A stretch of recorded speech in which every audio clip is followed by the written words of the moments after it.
Welcome to Dr. Lottie's Science with Soul, the podcast that transcends the boundaries between science and spirituality. Prepare to be uplifted, transformed, and awakened to create a path to healing your own life physically, emotionally, and spiritually by bridging the gap between science and soul. Embark on an enlightening journey of self-discovery and spiritual awakening in an 8-module course designed to help you connect with your spirit team and expand your consciousness. I'm delighted to share with you an exciting announcement. My very first online self-study course is officially live. I've had the privilege of working with clients from all corners of the globe, and one question that consistently arises is, how can I connect with my own spirit guides? How do I embark on a journey of meditation and connect with my spirit animal? And importantly, how do I begin to develop my spiritual practice? In response to these questions, I've poured my heart into crafting a unique online course that transcends geographical boundaries, introducing Connecting with Your Spirit Team.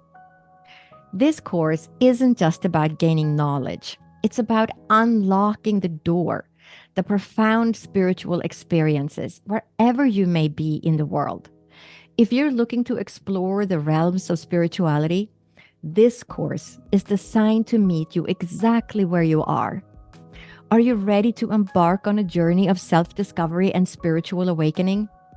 Join me in connecting with your spirit team and unlock the profound guidance and support that awaits you. The link to sign up can be found in the show notes of this episode. Enroll now and take a first step towards a deeper connection with your inner self and the spiritual realm. Welcome to Dr. Lottie's Science with Soul. Today's guest is Penelope Smith, who is an animal communicator. Communicating with animals telepathically throughout her life, Penelope discovered in 1971 that animals could be relieved of emotional traumas and other problems through the same counseling techniques that helped humans. Her visionary work as a pioneer teacher of interspecies telepathic communication since the 1970s has helped launch the careers of numerous professional animal communicators. She wrote the popular classic books Animal Talk, When Animals Speak, and Animals in Spirit. Penelope believes that everyone is born with the power to communicate with other species, and that, although it is long lost for most people, it can be regained for the benefit of all beings on Earth. Penelope has appeared in numerous television shows, radio shows, as well as many magazines and newspapers. Her website is animaltalk.net. So welcome, Penelope. It's such an honor to have you as a guest today. Thank you so much. I'm happy to be here. I'm so excited that you're going to be talking about animal communication, and you're going to be teaching a course at the Shift Network. And I just watched that introduction, and it looks like so much fun. So when does that course start, the Shift Network? It's a July 17th, and it's a 7-week course every Wednesday for 7 weeks. Oh, that's going to be so fun. And it's about animal communication and teaching people how to communicate. Yeah, and it's called Become an Animal Whisperer. And it's to help people to tap into their innate ability. We're all born with the ability to communicate telepathically with other beings, other species. And we lose it because we're socialized out of it. We're socialized that it doesn't exist. Our intuitive connection doesn't exist. Animals aren't intelligent, or they're lower beings, and away it goes. And then, but people can recover it. And that's the beauty about it. You know, once they discover what it is and how they've done it before, and they get their mental blocks out of the way, then we have the joy and the wonder of communicating with trillions of beings on the planet. I mean, it's just amazing. And we'll make sure to put the link to so that people can learn more about that class. So look in the podcast notes, or if you're watching this on YouTube, look in the notes and we'll put the link right there so that you can learn more about this amazing class. So that's going to be just fantastic. And just to have, for you to be invited to the Shift Network, it's such a big, prestigious organization. So that's just wonderful. So when did you get started in, talking to the animals? How did you learn about it? Were you just 3 years old, or were you adult? Well, there never was a time that I didn't communicate with animals. I always recognize them as spiritual beings. I was very aware of myself as a spiritual being. And when I looked around, I saw everybody as spiritual beings. And when I communicated with animals, it was just very natural. I understood them, they understood me. And when I was told it was my imagination, I said, well, there's no way I'm going to disconnect from my friends because somebody else thinks it isn't real. And so I just carried on with it. I never didn't have the ability, and I never suppressed it. I didn't know when I was a child that it was going to be a profession one day, but it was always with me. Mm-hmm. So when you were a little child and you communicated with, dogs and cats and different animals, how did you experience that? Did you hear it, or was it just like a knowing that came over you, or how did you figure out that you could understand them? Well, it's really the same as human conversation, only it's not out loud with words. So it's like all your physical senses, only it's the finer tuned. I call them inner or extended senses. So I could hear what the animal was thinking. I could get what they were feeling. If I asked them anything, I could get and say, I asked them, well, what did you do today? What is it like, being a bird and having time flying around? And they would show me, I would get images. All my senses were open. Like when a lot of times when people start, they're better with one sense or another. They hear better, or they get a knowing, or they get images better, or they feel kinesthetically. But all my senses were open. It was just like talking to you, just like talking to another person. I never saw them as things. I never saw them as something out there that wasn't intelligent and that I couldn't communicate with. We were walking together. I wondered why other people didn't recognize that, why they would hurt animals, or why they would push them aside, or why they wouldn't listen to them, why they wouldn't honor that they wanted to do this, not what the humans wanted to do, but they wanted to do something else. So again, it was a very natural thing that I really had to keep to myself, because when I told kids about it, and my schoolmates, of course, they made fun of me too, because I was also talking to the fairies and the nature spirits and the saints and the angels and everybody else. So I learned to just keep it to myself. There wasn't any point in telling other people, because they weren't aware. They couldn't get it, which to me was kind of sad, but it was the way it was. Right. I mean, it's amazing when I think back on my own childhood and saying, no, the little people, they live under this bush. And my friend looks under the bush and she goes, there's nothing there. Right. Yeah. And then you start shutting down, saying, okay, well, they can't see it. But I completely resonate with what you're saying, because I think it's just people who aren't tuned into it for whatever reason, or they've been told that it doesn't exist, and then we sort of shut it down. So good for you to keep at it, because I shut it down for many years. Then I had to have my near-death experience to sort of reawaken it all, Yeah. right? And it's really interesting because, I think we all have that. We all come with that. It's just whether somebody's listening to us when we explain what we're experiencing. Yeah. So do you have, I'm sure you have many, many stories. Is there any story that is memorable to you, that kind of started off your career or started off, you consulting with other people? Yes, there is. I also wanted to say what came up when you were talking about yourself as a child and seeing the fairies and the little people, is that if we encourage children, and I just think it's so important, is to listen to children before they lose the ability. if we do that, and I just had an opportunity to teach children online, and if we just acknowledge what's happening with them and what they hear, what they see, what they feel, then the abilities don't get. So even if the rest of the society doesn't acknowledge it, if the adults that are important in their life acknowledge it, then they have a better chance of keeping it. Mm-hmm. And I just think it's so important.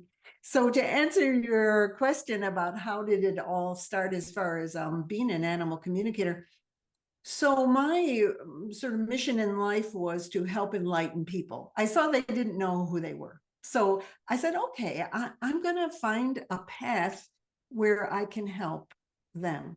And I became a spiritual counselor.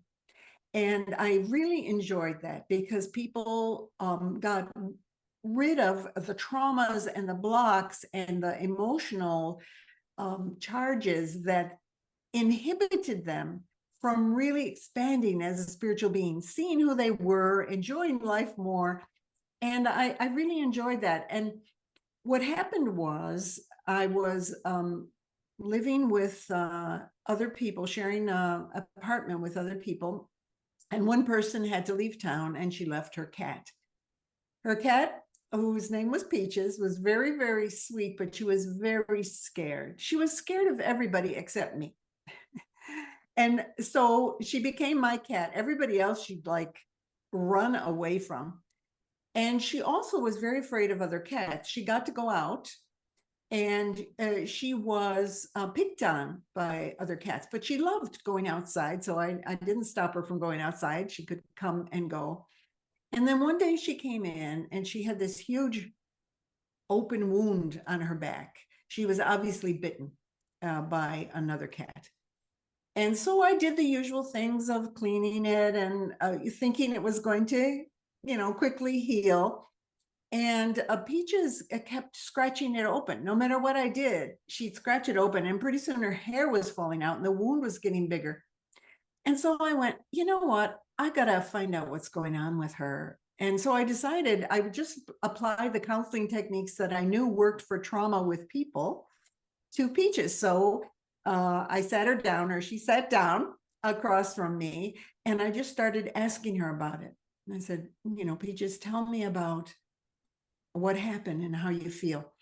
And she started relaying how, and she showed me the images of the cats attacking her and how afraid she was of them. She was always running away from other cats. And then she started to roll. I often will ask them about past, earlier experiences that are similar. And she started to roll with a series of experiences of being so afraid of other cats, so afraid of other people, so afraid of everybody, running away.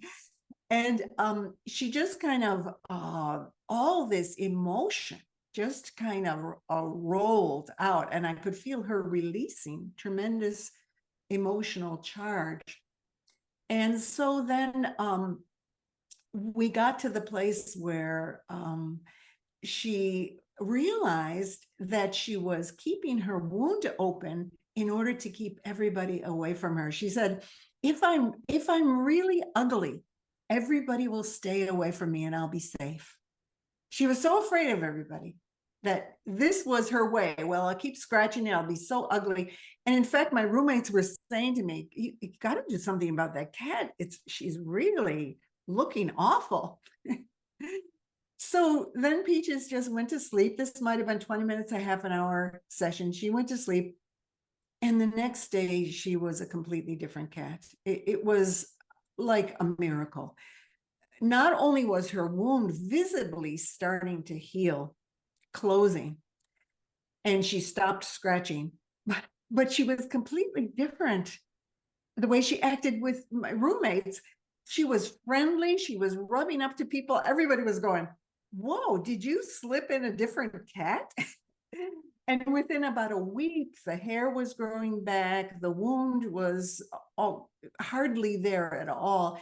And Peaches lived a really happy life after that. She was no longer, because she didn't have the fear anymore of other cats, she didn't attract them attacking her anymore. They didn't immediately run after her. She just stood up for herself.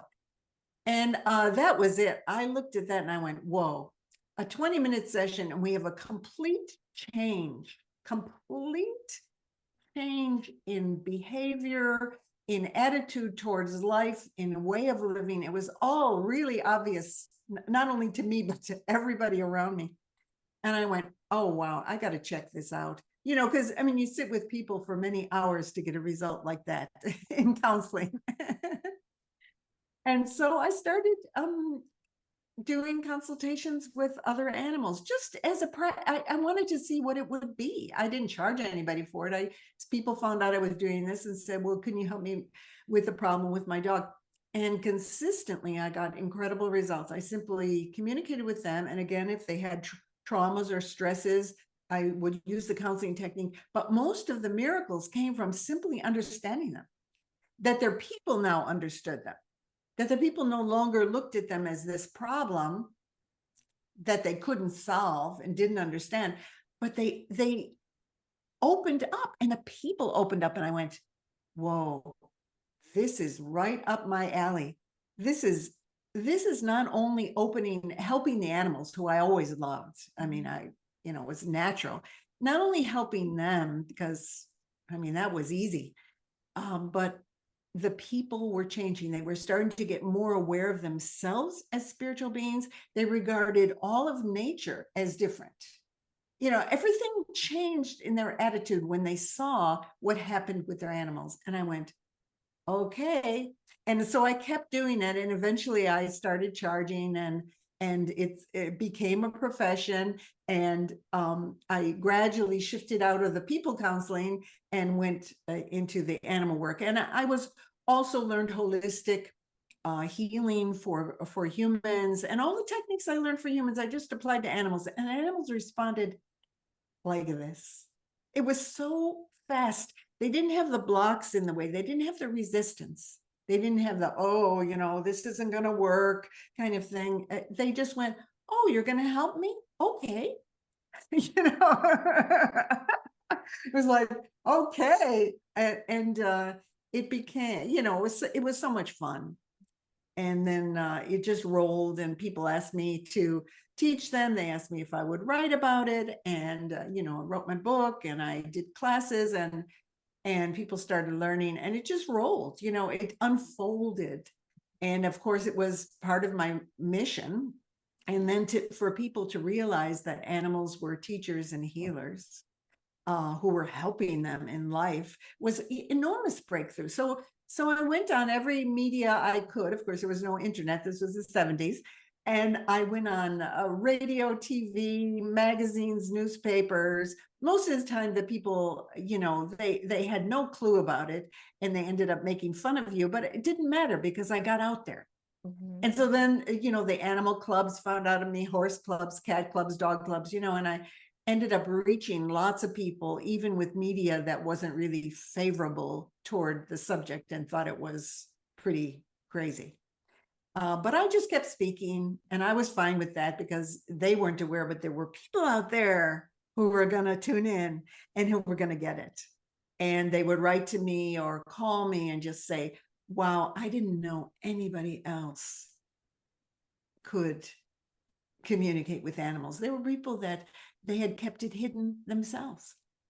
So those were the ones that could become students and fully open up to it. And it was amazing. It just was its own thing. And my purpose was education. I said, well, I'm going to educate as many people. I'm going to train animal communicators. And the few other people that were doing this at the time, and there were just a couple of them in the world, they didn't focus as much on education. My whole thing was, we got to get this out there, not just do consultations that help this person with their problem with their animals, but let's get it out there. So I went everywhere, just every form of media. I said, fine, I'll do it, even if it's uncomfortable or sometimes, whoa, very stressful emotionally. I'll just do it, because we're going to reach the people. And so I was the main educator and the main teacher of animal communication. And then all my people who became animal communicators, they went out and taught people. And that's how I got the name grandmother of interspecies communication, because people started calling me the mother of interspecies communication. And then, time went on. I said, well, really, I'm the grandmother, because we got another generation here. Right. I've got grandchildren, not just children, I've got grandchildren. So then they said, oh yeah, and everybody loves grandmothers. So I said, perfect, I like it, I'll take it. And plus I was getting older, I got my nice wrinkles. And I said, great, I'll take the title. I love it. Grandmother, beautiful. Yeah, I love it. Such a good title too.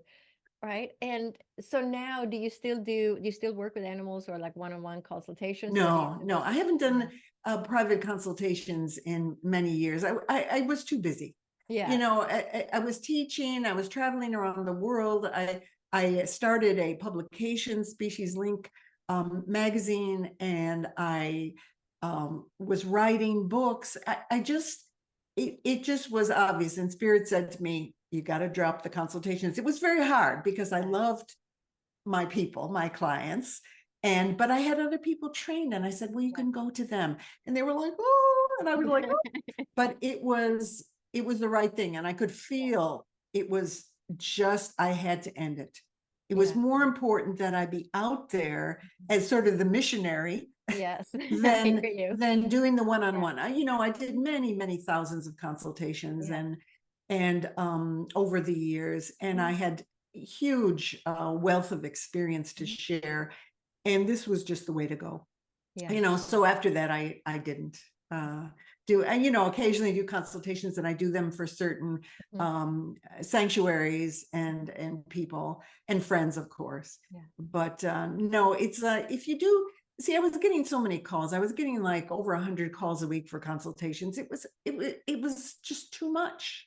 It just takes up all your time. And teaching was much more important to me. Speaking to people and teaching and getting them to open up was always more important to me. I mean, that was my whole reason for being here on the planet. I'm a teacher, I'm a speaker. I mean, that's what I do. And that's really your mission. You came to, you had to have the experience and in order to become the teacher, but now that was really your mission to train all these other people, so that, when you're not here anymore, there's all these other people that you have trained that can continue that. They're all over the world now.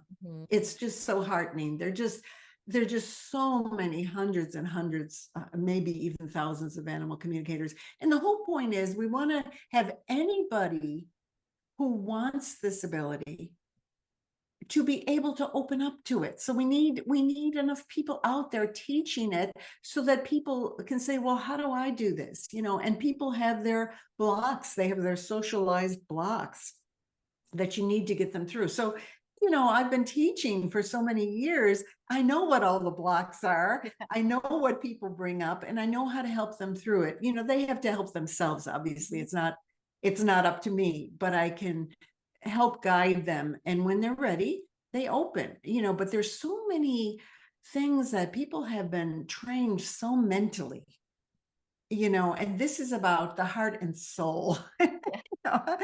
It's about opening up through your body, through your heart, through your soul. This is not about, let's think this through, let's figure out the animal. People go, well, I would just want to figure them out. I said, no, this isn't about figuring them out. It's not about that. It's about opening and listening. It's such a spiritual journey. I tell people, this is not about, we're just going to find out what kind of dog food your dog likes. This is about a whole transformation of being that happens when you open up to your telepathic connection, which is a spiritual connection. You open up to that, you open up, your whole journey expands to other dimensions. So people don't realize that at first. Some people don't. And I say, well, this is really, you're going to go through some things, good things, but you have to face a lot, to be a pure channel for this. You have to face a lot in yourself that's blocking you, and heal. It's a healing journey for everybody, for the animals, for the humans, for all species on Earth. It's a trip. Right? Do you ever feel that the animals that, have different issues, that they're either taking on the owner's subconscious issues, or that the animal came in to teach the owner something? Well, we're all taking journeys together. If we're with each other, we're meant to be together. So, people find their animals, they think, oh, I'm going to rescue this animal, and they find the animal has rescued them. We're here to help each other. So when animals and humans get together, they have a path together. So sometimes the animals will be showing and mirroring to the person what's going on with them. Sometimes the only way people learn about themselves is by their animals having a problem, and they start digging into it. They go into holistic methods and they find out, oh, if we do this, it will help them heal. And they generally start wanting to listen to the animal more.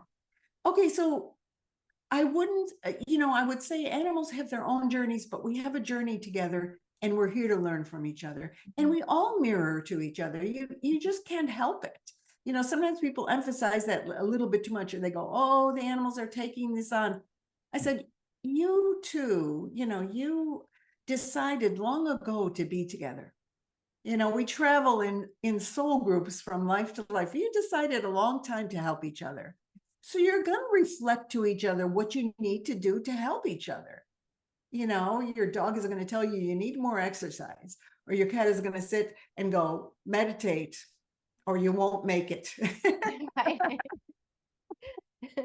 And sometimes there are issues they have to work together on. There's always reflections. I wouldn't get hung up on it. And some people then feel, oh, I'm to blame for my animal's problems. No, there's no blame here. It's a journey we're on together, and we need to learn more about it with each other. The animals are our teachers. We're helping each other. It's beautiful. Yes. So now, how did you discover that the same counseling techniques used for humans could help animals with emotional traumas? Was it through That was with Peaches. That was with the cat I told you about. I just decided, because she obviously was traumatized and she wasn't allowing it to heal, that there obviously was an emotional component. And again, for animal communication, the emotional and spiritual component is the main thing, but you do get physical results. We're not substitutes for veterinarians. Veterinarians have their place for the physical illnesses and injuries, but there's times when injuries and illnesses persist because there's emotional issues. So it was natural to me. I went, well, she's just like the humans. It's the same thing. She's traumatized. She's scared of everybody. Let's just do a session. Let's just sit down and do a session. So then I continued to do that with other animals and found it worked with everybody. So I carried on doing it. Right. What are some typical issues that clients would call you for? Yeah, the most common issues are dogs barking when people don't want them to, sometimes too much barking or biting, cats who go out of the litter box, behaviors people don't understand about their animals. Why does he scratch himself? Why is my cat doing this? Why are they fighting? Why do animals fight with each other? I want him to do this. Why doesn't he do that? It's the typical, and usually it's because of a separation between the human and the animal. They regard themselves as a separate entity instead of that we're working together on the journey. So they look at it and go, it's a problem. And then when we communicate and we get the animal's viewpoint, we realize this is a being who's on their own journey, and you have to understand them. It's just like nobody likes to be pushed around. So you say, well, this dog has to do this. Well, let's find what he says about it and how he wants to work this out with you. And once you listen to animals, they're very cooperative generally. Once they get their viewpoint heard, they go, I have to, the dog says, I have to sit in this house for 18 hours a day. I want to get out more. I want to have some adventures. you know, and people start going, oh yeah, I guess I focus too much on my work. Well, yeah. You know, so those are simple things that can be changed. Or sometimes people do things that animals, without ever asking the animals. They bring other animals into the family without consulting with the other animals. Is this going to be a good thing for you? Or how can I make it better for you? Or they move things around in the house. And oftentimes animals don't like that. You know, you'll get cats who they got their scratching post in a certain place and you shift it to another place. And then you have problems with the cat scratching your couch now. Well, did you ever consult with the cat on where the best place is? The cat likes it in the place where he wakes up. And he wakes up and he gets up and he goes like this. Okay, now you moved it. Well, guess what? The couch is right there. Yeah.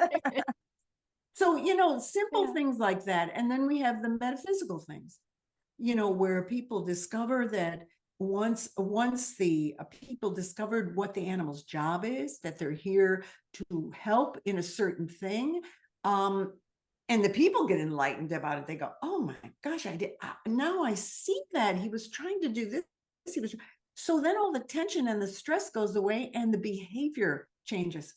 Of course, the behavior of the person changes, the behavior of the animal changes, everybody gets along better. So anything you can name, there's a component of it where we can consult with the animal. Even with vets, and I've consulted with many veterinarians where we'll ask, is this treatment helping you? How does it feel after you have this treatment? Or how does it feel? And the animal will say, well, my stomach is a bit upset after I do this. And the vet goes, oh, right. Okay, we've got to change this. You know, I mean, simple things like that. Or I once was working with a holistic vet who did acupuncture. And he asked me, well, what's happening inside the horse here? Oh, what is he feeling? So I described to the vet what the horse was feeling. I said, well, now he feels it here and he feels the energy going through here. It seems to be going over to his liver. And it feels like there's a lot of energy being released. And he says, oh, that's what I'm working with. So, you know, that was exactly the point that he was making. The exact point he was working on, the horse described a big release in that area. And so it helped him enormously to have the horse's viewpoint. And what is happening? How are you feeling? You know, people ask people after their acupuncture sessions or healing sessions, well, how did that feel? And what are you experiencing? Well, it's really wonderful when you ask the animals, and it helps them to release even more when they can express it. And why shouldn't they express it? To me, it's like really natural. You have an animal friend and you can't listen to them. That sounds bizarre to me. Like you can't listen to them. Mm-hmm. I mean, please. I mean, that's kind of weird. See, people think it's weird that you can listen to them. I think it's weird that you don't listen to them. I hear you. We talk to our animals all the time. And you know, in the beginning, you think that you're just imagining it. But as you get used to that, it is like you're saying, if you feel like you're just talking to your animals, you know what they want, you know what they need. Exactly. It's really fascinating because I think that we look at animals as if they were not as intelligent as we are, but I think many times they're more intelligent. We're kind of, you know, we have our big brain, but that can also be in the way, right? And the animals teach us so many things. Yeah. Their wisdom is completely amazing. And so many of the things we need to live a happier life, because we go so much in our heads, so many of the things we need, the animals just tell us. They say, here, with me. Yeah. You know, or let's take a break and go outside. I mean, hey, if we listened to those things, we'd be a lot healthier and happier. No, that's for sure. What is a key message or lesson from one of your books? Well, the first thing that came to me is that the key lesson of that I have learned from all my communication with animals is compassion. That the animals have tremendous understanding and compassion for our plight as humans. You know, they look at us and they go, whoa, you've got it hard. You get caught up in your head, you get distracted by your thoughts. You don't know what you're doing. You're not grounded. You're not connected to the earth. You don't know how to play. You poor kid. You know, I mean, our domesticated animals look at us and go, whoa. And wild animals too look at humans and go, wow, you know, look at the things they're doing and how disconnected. And yet, for the most part, they have tremendous compassion. They know that humans need help. You know, I always tell people, you have this pyramid of life. You know, they show this triangle where humans are supposed to be at the top and everybody else, the animals and the rivers and the plants are all underneath it. And I said, you know, that pyramid is right, but you know why humans are at the top? Because they need the support of every being underneath. Without that support, the humans would fall down and like Humpty Dumpty, not be able to be put back together again. You know? And I said, when people realize that, like the ancient people and the indigenous people who realize that the animals, we need them, the animals, plants, rivers, mountains, ocean, air, we need all these beings, all this life to support us, or we don't make it. When we lose that, when we start thinking we're superior and we disconnect, we are in trouble. We are in deep trouble, as you probably can tell looking around the planet. That's a product of disconnection from all the other beings that live with us on the planet. Yeah, I feel like. And so that's what I would say. Down, right? It's like it should be the other way. The pyramid is upside down. Yeah, and that's what I would say is the thing that comes across in my books is, of course, that you can do this and it's innate in you. And that we're happier.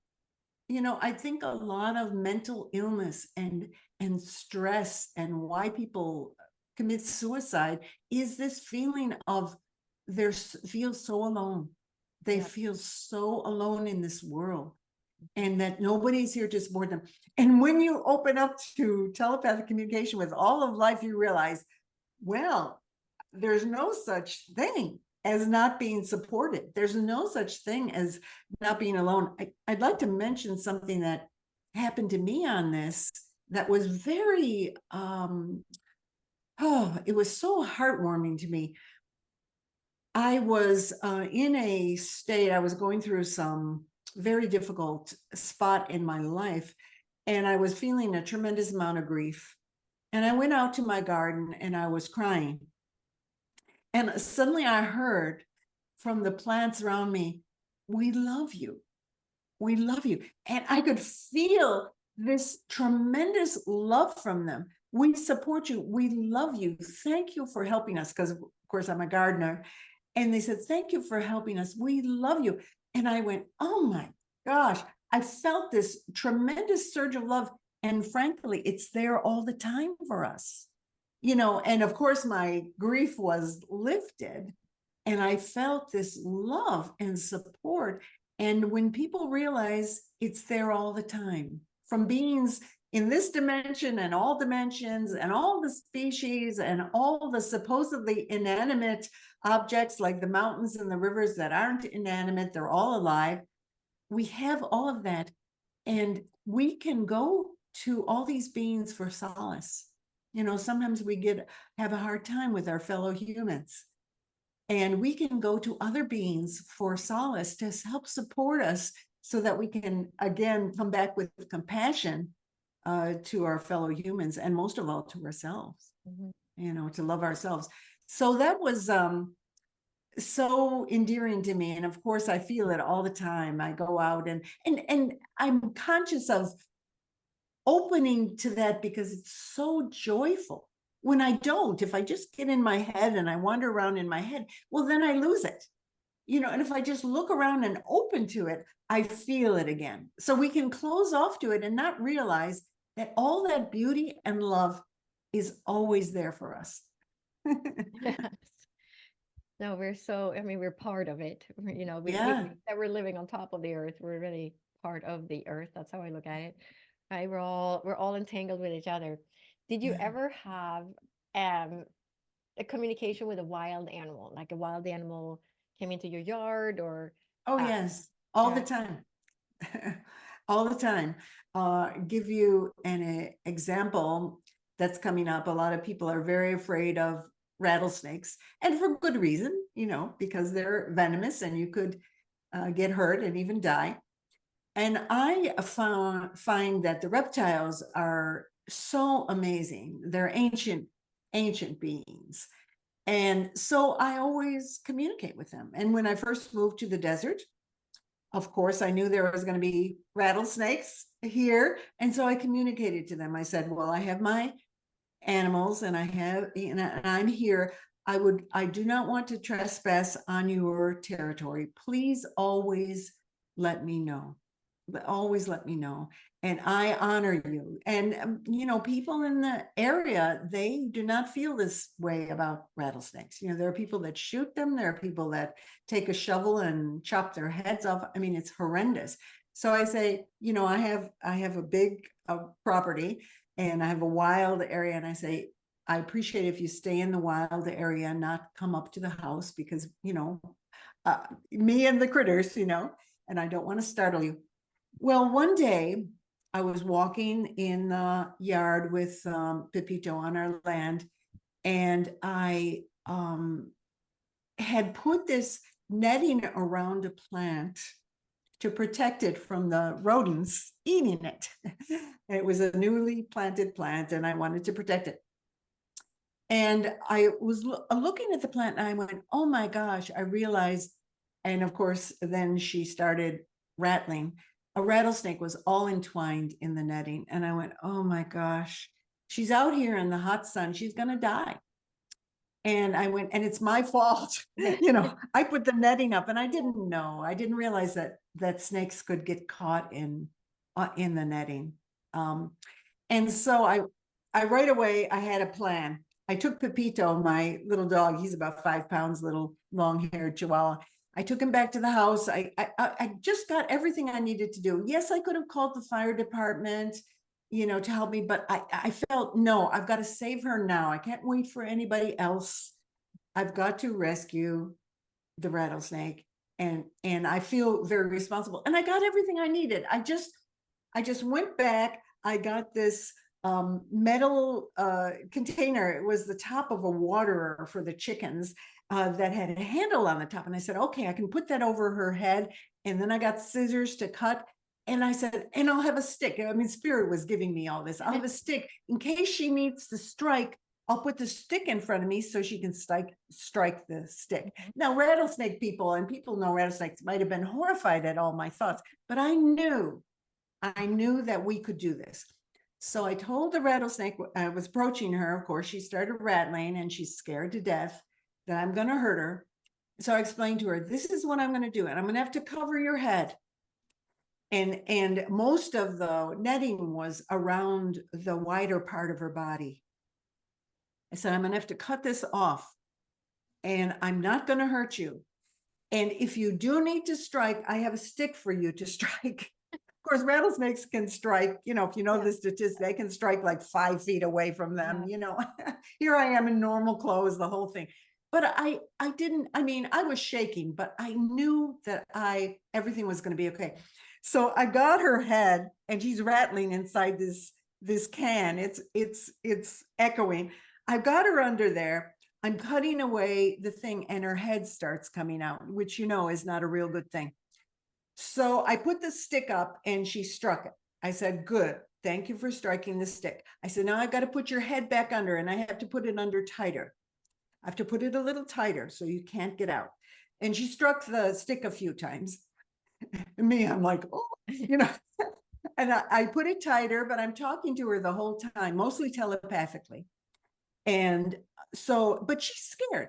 She's still thinking I'm going to kill her. She knows humans. She said, well, I'm going to be dead. I got to get out of here. I said, no, you're not going to be dead. We got to get you out of the sun. We got to get this netting off you. So I continued cutting. It was it took a while. I finally got all the netting off. And so I told her, I said, I'm going to lift this can off and I'm going to step back. Please don't strike me. So I moved back. You know, you don't want to move back too quickly because that makes for the urge to strike, you know, that I'm dangerous. So I moved back slowly, moved the can back. I'm shaking all over. I mean, I admit my body is going, oh my God, you're in big danger. And I just walked away slowly and left her be because of course she had to settle down now that she was free and she had to realize she wasn't in danger. And then I went back later to make sure everything was okay. She was not there, of course. So, and again, this was something I wrote up for my blog, but it was something I knew would be okay. You know, even though my body was scared, obviously for obvious reasons, I was not. I mean, I knew that she and I would be okay, and we would get through this. Okay, so this is what happened. Weeks later, it was a couple weeks later, I was going out again on a little walk with Pepito at toward nightfall, and I heard a rattle. So I immediately put Pepito back, and we walked a little way so he could do his business. But I put him back in the house, and the rattlesnake was right outside the cat enclosure. And I said, and I recognized her. I was same size. I know who she was. It was the rattlesnake I rescued. And so I just stood there. And, you know, I was maybe 10 feet away from her. I was not in danger. I stood there quietly and I just communicated to her. And I asked her, I said, you know, why are you here? You know, and she said, I had to come to see where the human lived who helped me. First of all, I didn't believe a human would ever help a rattlesnake, or, you know, our kind. And I had to come see. I had to come see what, you know, who you were. And so we looked at each other. She stopped rattling. We just looked at each other and she thanked me. And she said, thank you so much. And you could feel her mind was kind of blown. She said, I really couldn't believe that a human would do what you did. And I wanted to thank you. And so then I said, okay, I'm going to go inside the house. And she stayed for a little while and then she went on her way. So it was really very beautiful. But I'm not saying that it's not a scary thing to do what I did. Obviously, it was a scary thing, but I felt moved. Like I certainly couldn't let her down. And of course, I took the netting completely away and I told the plant, you're on your own, you know. I'm not putting any netting around. I mean, I used wire, but the rodents can get around the wire. So I said, I'm not using this netting anymore, and you're on your own, and I hope you make it, which the plant did. You know, managed to make it through the rodents chewing on it. It was a cactus, a newly planted cactus. And anyway, I've since had other encounters with rattlesnakes, and they're such amazing beings, and many other kinds of snakes. We have lots of different snakes. In Arizona, we have more variety of snakes than any other state. And I've seen all kinds. I love them all. And I have many stories on my blog if you want to read more stories, and pictures on my Facebook page. They come on my front porch and they go in my fountain and take a drink. And oh, it's amazing. But so, yeah, and I've had many other encounters with wild animals, and they're beautiful. You know, they're really quite amazing. And we understand each other, and they're curious about me. You know, they come back. You know, they come back and they look at me, and we look at each other. And I said, yeah, you're safe. You know, you're safe, and you're welcome here. And just, you know, of course, my cats have a cat enclosure, and I said, just don't ever surprise me and my dog, and don't ever, you know, especially with the rattlesnakes. I really appreciate us all living in harmony. And you take care of the land and us, and you know, I'll take care of you as best as I can too. So we have this coexistence, and I really feel blessed that I have these wonderful beings on my land. I mean, the ancient ones, the reptiles. They're just, they just blow you away with their wisdom. They're just amazing. Did you ever encounter a bear or mountain lion or bobcat, coyote? Bobcats, yes. Mhm. Bears, when I'm in bear country, I ask them, please, I do not want to have an encounter. Please stay And we away. have mountain lions in our area. Right. Because, what if they're a mother bear with their babies? I don't want to bother them. Mhm. And plus, and mountain lions are big. We have mountain lions in our area. People take pictures of them, put them on their social media. And I go, I know, I've seen their tracks. So when I go in the wild, I have a wild zone in our area, and it has a wash, and it's filled with mesquite trees. And so before I go in the wild zone, I said, as much as I would love seeing a mountain lion, mountain lions, I am coming. And really, I do not want to disturb you. Please stay Bobcats, away. they're smaller, and coyotes, I've seen bobcats, I've seen coyotes. There's not really a big danger for humans with the smaller animals. There is for the larger animals. So, I don't want to disturb them, but I've communicated with many of them, but at a distance, Yeah. How can people start connecting? People who are listening and saying, wow, I want to start Yeah. learning how to talk to my cat or my dog. What advice do you have for them? Well, first, it's all outlined in my book, Animal Talk, which is my first book, and it's got people have used it for the last 40 some years that it's been out. It has helped people all around the world. It still does, and animal communicators around the world use the techniques in their classes. So my book, a lot of people just wake up and get it just from reading the book. They go, oh, that's what it is. A lot of times people just have to discover what it is. And I would say for people is honor that you already have it. If you love animals, believe me, you're already communicating with them. So honor that, and you'll start to see it. I've met psychic people who apply this all to the spirits and to other humans, and they say, but I can't communicate with my dog. And I said, yes, you can. I said, the same thing you're doing, Yeah. it's the same opening, grounding, and opening and being receptive.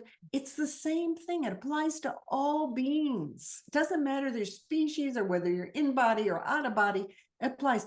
So I tell people to just sit and open and regard the animals as part of you. We're not separate. We're walking the journey together. And you can have a unified field together. You can be one with them. And then you'll understand them. You'll get their feelings, their intentions, their thoughts. But as soon as you clamp up and go, oh, like this, well, then you're not going to get anything. You go into your head, you go into your fear. But if people relax and they just open their chest, they feel their feet on the ground, even close your eyes, because a lot of times when people open their eyes, they start staring and they analyze the animal. Sight and analysis seem to go together. So say, close your eyes and just feel your animal. And then just get what they're feeling. You'll get it. And in our course, we have a lot of exercise. We have lots of practice with partners to show how telepathy works, how you've done it before, what sense channels, internal sense channels are open to you more, and then practice. And then you practice. And it's amazing how people open up to it and then they refine it. And I find that people who get really stuck in their heads have the hardest time. So they have a very mental profession. Say they're always working with computer programs or something, or they just are always analyzing everything. Yeah. Well, it's a different mode of being. It isn't about analysis. It isn't about figuring it out or trying hard. It's the opposite. It's relaxing, opening, sharing the world with your fellow creatures. Why wouldn't you understand them? I mean, people, humans think they're so smart. Why wouldn't you understand animals? Yeah. It's an ability you have, but it's an intuitive ability. It's a native ability. It's a natural ability. It's not a socialized ability. It's not somebody tells you, well, this is what you need to believe. This is, a religion, do this. No, it's a ability that's within you that you need to open up to. So that's where people have to kind of get out of their own way.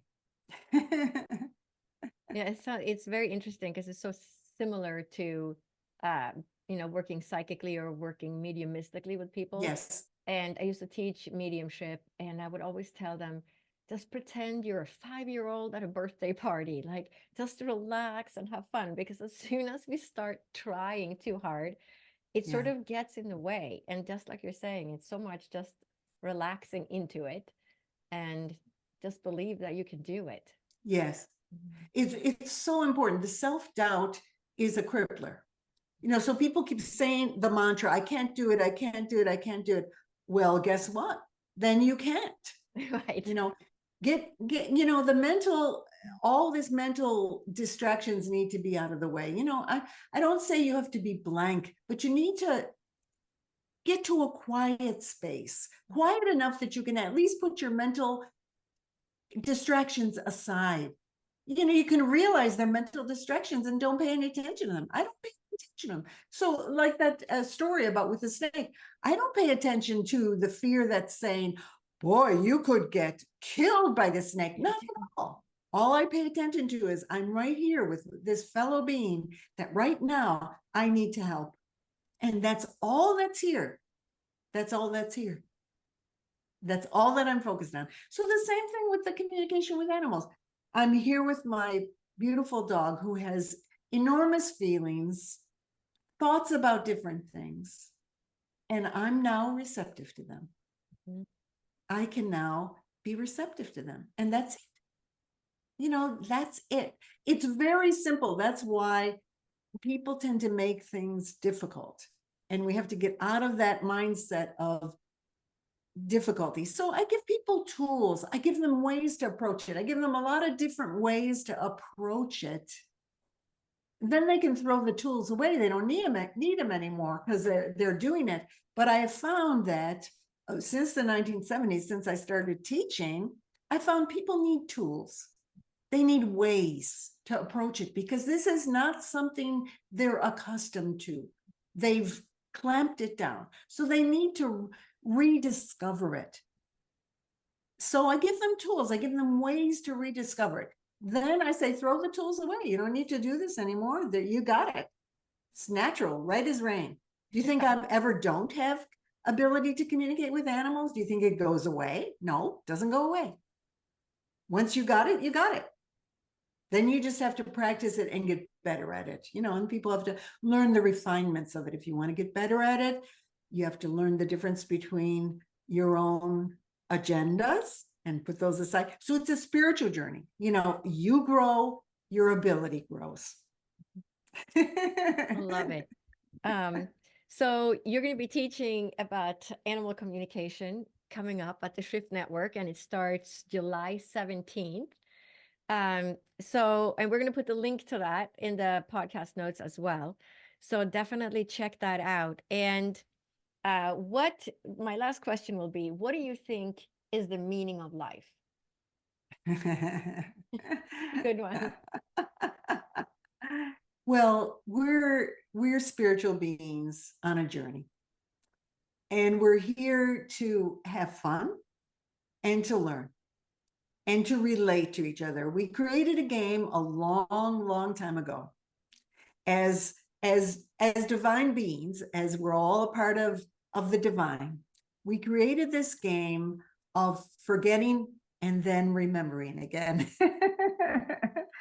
And we're here on the journey to remember and to enjoy, to enjoy the journey, to enjoy the learning, to learn from everything, enjoy and fun, even when it gets difficult, even learn from all the difficulties.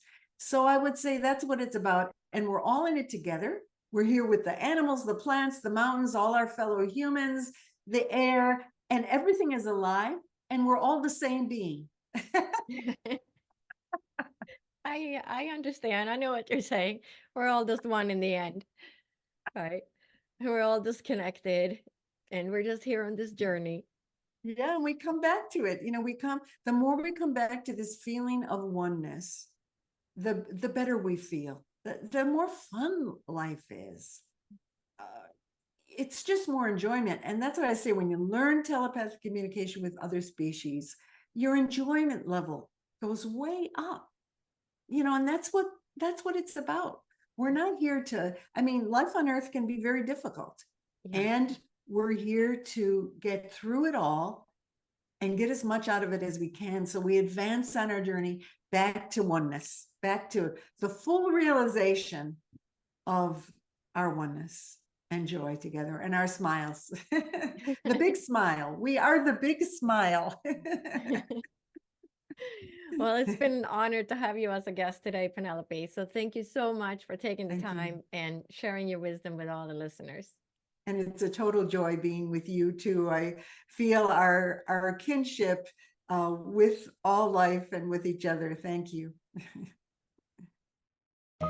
As we conclude this episode, I want to express my heartfelt gratitude for your presence within our community. If you haven't yet, make sure to subscribe, leave a review, and share this podcast with friends and family. Subscribe to my newsletter in the show notes and receive new podcast episodes delivered right to your inbox. If you resonate with the interconnectedness of mind, body, and soul, and are motivated to embark on a journey of personal healing, I invite you to connect with me at drlottie.com. Together, we can pave a path towards transformative healing in your own life.